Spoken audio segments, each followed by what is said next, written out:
सभी खबरों से जुड़ी किसी भी छोटी या बड़ी अपडेट को पाने के लिए सब्सक्राइब करें हमारे चैनल खबरी चौखट को और किसी भी नोटिफिकेशन को पाने के लिए बेल आइकन को दबाना न भूलें, क्योंकि हम रखते हैं चप्पे चप्पे पर नजर। ओडिशा के बालासोर में हुए भीषण ट्रेन एक्सीडेंट को लेकर रेलवे बोर्ड ने प्रेस कॉन्फ्रेंस कर पूरी घटना समझाई। रेलवे बोर्ड की सदस्य जया वर्मा ने कहा कि सिर्फ कोरोमंडल एक्सप्रेस हादसे का शिकार हुई है। उन्होंने कहा कि हम कुछ गलत फहमियों को लेकर जानकारी देना चाहते हैं ताकि स्थिति स्पष्ट हो। उन्होंने कहा कि सबसे पहले रिलीज फॉर रेस्क्यू किया और जब यह कंप्लीट हो गया तब हमने रिस्टोरेशन प्रक्रिया शुरू की। उन्होंने कहा कि बालासोर जिले में वहनगा बाजार रेलवे स्टेशन है। यह हादसा 2 जून की शाम 6:55 में हुआ था। कोरोमंडल एक्सप्रेस दुर्घटनाग्रस्त हो गई। इस स्टेशन पर जो दूसरी गाड़ी खड़ी थी वह इसकी चपेट में आ गई। उस समय स्टेशन में 2 मेल एक्सप्रेस गाड़ियों को अलग अलग दिशाओं से गुजरना था। स्टेशन पर 2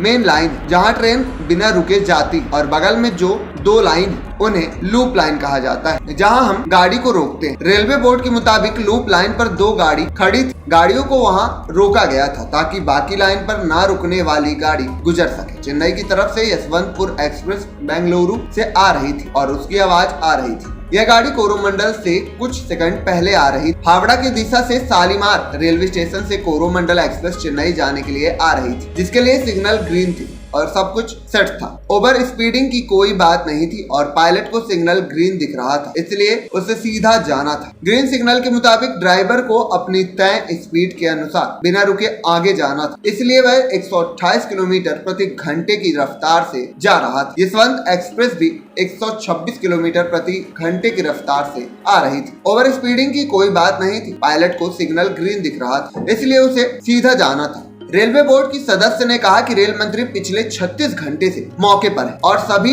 तरह के ऑपरेशन और मदद बचाव कार्य को मॉनिटर कर रहे हैं। प्राथमिक जांच के मुताबिक जो कारण अब तक सामने आए हैं उसमें सिग्नलिंग में कोई परेशानी पाई गई और रेलवे सेफ्टी के कमिश्नर की निगरानी में जांच चल रही है। उनकी जांच पूरी हुए बिना हम ज्यादा कुछ नहीं कह सकते हैं। रेलवे बोर्ड ने कहा कि हम इंतजार कर रहे हैं कि रेलवे सेफ्टी की कमिश्नर की विस्तृत रिपोर्ट मिले। दुर्घटना सिर्फ कोरोमंडल एक्सप्रेस की हुई है, जो सबको समझने की आवश्यकता है। ये कहना गलत होगा कि और ज्यादा ट्रेनों के बीच टक्कर हुई है। सिर्फ कोरोमंडल एक्सप्रेस का एक्सीडेंट हुआ है। किस वजह से यह हुआ है हम उसका पता लगा रहे हैं। जया वर्मा ने कहा कि कोरोमंडल एक्सप्रेस ट्रेन बेहद सुरक्षित है और आमतौर पर यह पलटती नहीं है। इस केस में ऐसा हुआ है कि इस स्पीड में जब टकराव का पूरा इम्पैक्ट ट्रेन पर आया तो दुनिया में ऐसी कोई टेक्नोलॉजी नहीं है जो इसके इम्पैक्ट को रोक सके। आयरन से भरी हुई मालगाड़ी की सेंटर ऑफ ग्रेविटी और उसके भार के चलते इम्पैक्ट पैसेंजर ट्रेन पर आया। मालगाड़ी अपनी जगह से बिल्कुल नहीं हिली। रेलवे बोर्ड की सदस्य ने कहा कि टकराव की वजह से ट्रेन के डिब्बे इधर उधर बिखर गए। इसकी वजह से कुछ डिब्बे डाउन लाइन पर गुजर रही यशवंतपुर एक्सप्रेस से टकरा गए। इससे यशवंतपुर एक्सप्रेस के कुछ डिब्बे